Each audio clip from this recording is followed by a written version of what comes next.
bohong, dusta. Ya. Yang kedua, apabila dia berjanji pasti ingkar. Idza wa'ada khalafa. Dan yang ketiga, wa idza tumina khana, apabila diberi amanah khianat. Ya. Jadi mencederai kepercayaan. Itu di hadis. Ternyata di Al-Quran lebih seru. Nah, coba jamaah sekalian, ini bahan renungan kita pagi ini. Saya ulangi. A'udzubillahi minasyaitonirrajim. Bismillahirrahmanirrahim. Wabtaghi fima ataqallahu daral akhirah wala tansa nasibaka minad dunya wa ahsin kama ahsanallahu ilaik wala tabghil fasada fil ard innallaha la yuhibbul mufsidin. Tuntutlah, carilah olehmu pada apa yang Allah berikan untuk kehidupan akhirat. Istilah kerennya memang hidup ini hidup berbasis akhirat. Jadi hidup yang benar itu yang arahnya akhirat.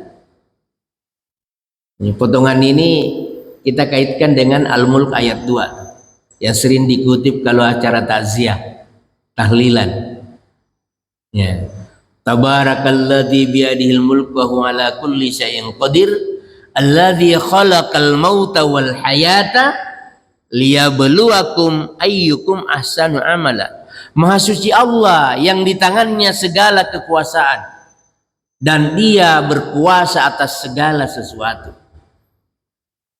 menetapkan segala sesuatu. Siapa Allah itu? Alladzi khalaqal mauta wal hayata, yang telah menciptakan kematian dan kehidupan. Liyabluwakum ayyukum ahsanu amala, untuk menguji kalian siapa gerangan yang amalnya tetap yang terbaik. Nah, yang perlu digarisbawahi di situ kata para ulama, kenapa Allah menyebut khalaqal mauta wal hayata? Kenapa bukan halakal hayata wal mauta? Padahal kalau dalam bahasa Arab itu nggak salah kalau tukar itu kata-katanya. Yang disebut duluan kematian, bukan kehidupan. Dan Allah tidak mungkin salah. Jadi hidup yang benar, hidup yang berbasis pada kematian. Hidup yang benar, hidup yang berbasis pada akhirat. Karena sepanjang-panjangnya umur seseorang pasti meninggalkan dunia. Apalagi kalau dibandingkan dengan waktu hisab, nggak ada apa-apanya itu. Kayak sekejap aja, walaupun 1000 tahun dibandingkan dengan di akhirat. Nah jadi akhirat itu yang utama. Walal akhiratu khairul laka minal ula. Di surah Ad-Duha. Nah, sekarang coba kita lihat jamaah sekalian. Nah, jadi hidup itu yang benar sesuai ayat dan beberapa keterangan tadi disetting bahwa arahnya akhirat. Karena memang jamaah sekalian, mau atau tidak, percaya atau tidak, mengimani atau tidak, pasti meninggalkan dunia.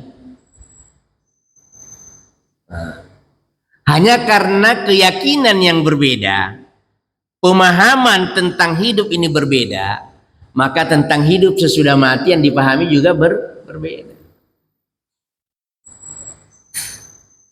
Nah, di sinilah pentingnya kejernihan berpikir untuk memahami misalnya prinsip-prinsip logika, dalil-dalil kehidupan dan seterusnya. Itulah makanya banyak saudara kita yang kalau dengan jujur melakukan kajian seperti ini akhirnya jadi mu'allaf. Ya.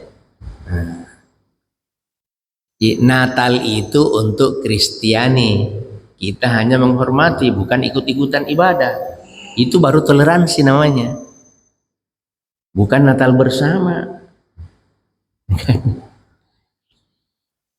Wabtaghi fima ataqallahu daral akhirah Wala tansa nasibaka minad dunya, dan jangan kalian melupakan bagianmu di dunia. Ya Allah tegaskan itu. Hidup itu orientasinya akhirat, tapi jangan lupakan di dunia. Ini namanya realistis. Ini namanya proporsional, wajar. Sadar akan kenyataan. Nah, makanya berpasang-pasangan tuh di dalam Islam. Diajarkan takdir Allah berlaku, tapi ada hubungan sebab akibat yang perlu dikelola sebagai ikhtiar. Itu indahnya ajaran Islam. Ini kalau berpikirnya jernih. Ya.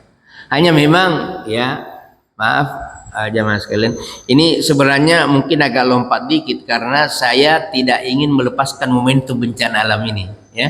Ini bagusnya diawali pendekatan teori, konsep baru masuk.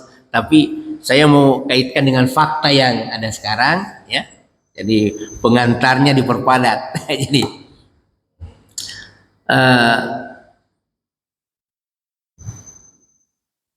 ada akhirat, ada dunia, ada takdir, ada sebab akibat. Mana ayat tentang sebab akibat? Itu surah Ra'd, surah 13 ayat 11. Innallaha la yughayyiru ma biqaumin hatta yughayyiru ma bi anfusihim. Sesungguhnya Allah tidak akan mengubah nasib suatu kaum sampai kaum yang bersangkutan mengubah apa yang ada pada dirinya, termasuk cara berpikir. Iya.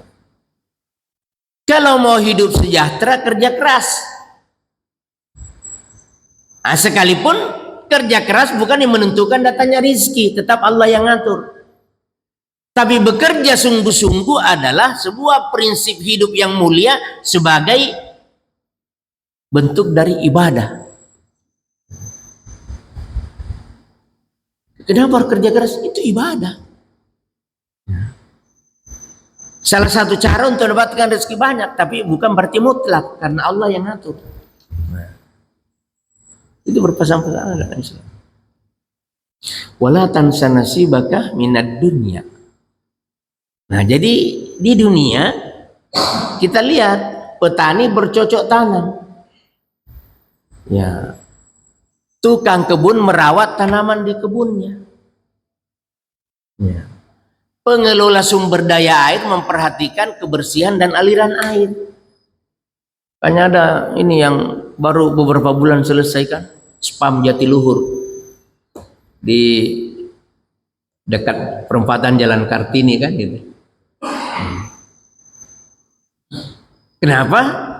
Untuk mensuplai air ke istana, air dari Jatiluhur harus disiapkan baik-baik, pastikan istana enggak kekeringan. Diolah supaya air minumnya masuk sana kan.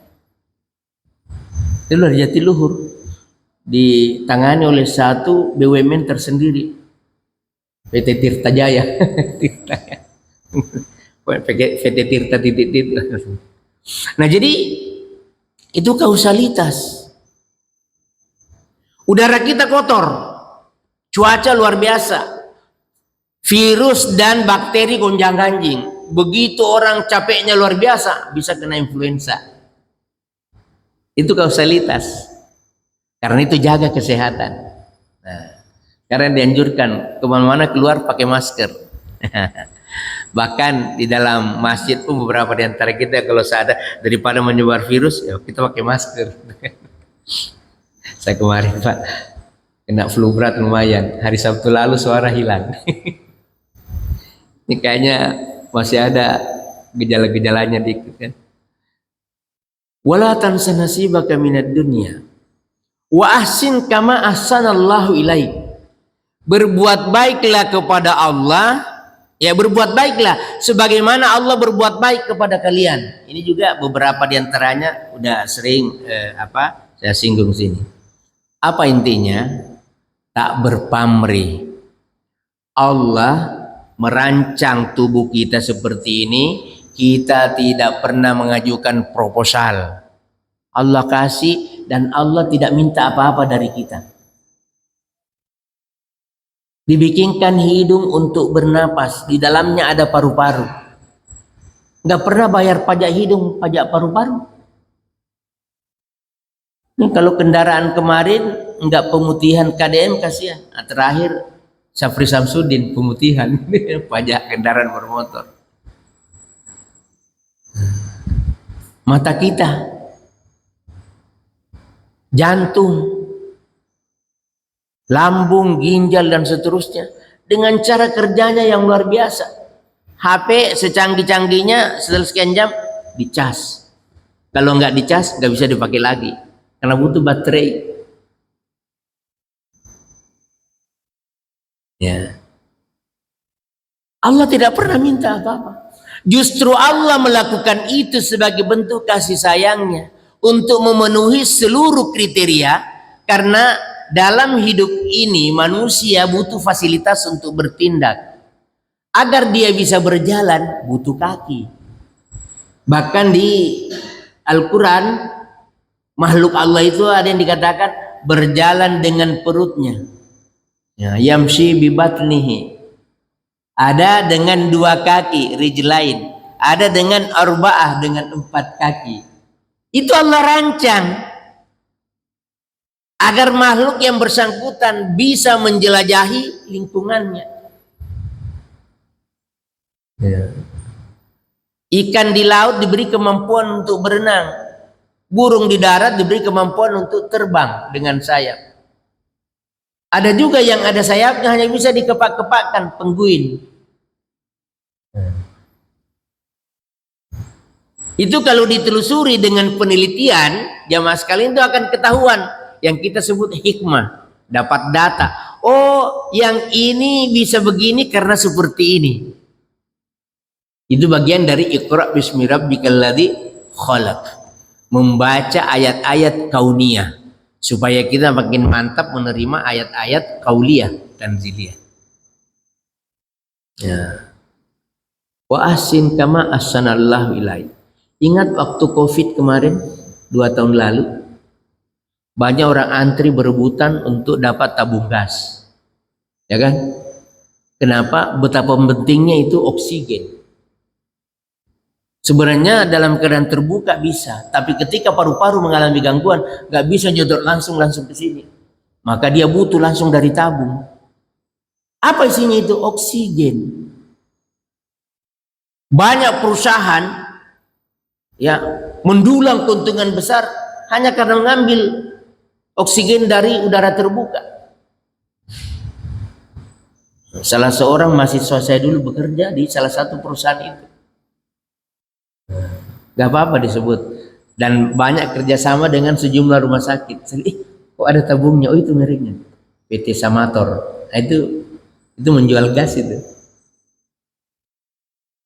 bukan gas untuk masak, untuk pernapasan. Allah nggak pernah minta pajak. Aturan negara paling dia bikin CSR, Corporate Social Responsibility, membagi sebagian keuntungannya untuk tanggung jawab sosial perusahaan. Jadi wa ahsin kama ahsanallahu ilaik. Nah, inilah yang kalau kita renungkan, kita dikasih mata bisa melihat, hidung bisa bernapas, ada paru-parunya, ya jantung dan seterusnya. Apalagi kalau dipelajari semua cara kerja fungsi-fungsinya dalam tubuh. Fabi ayyi ala rabbikuma tukadziban. Maka nikmat Tuhanmu yang mana lagi yang kau dustakan.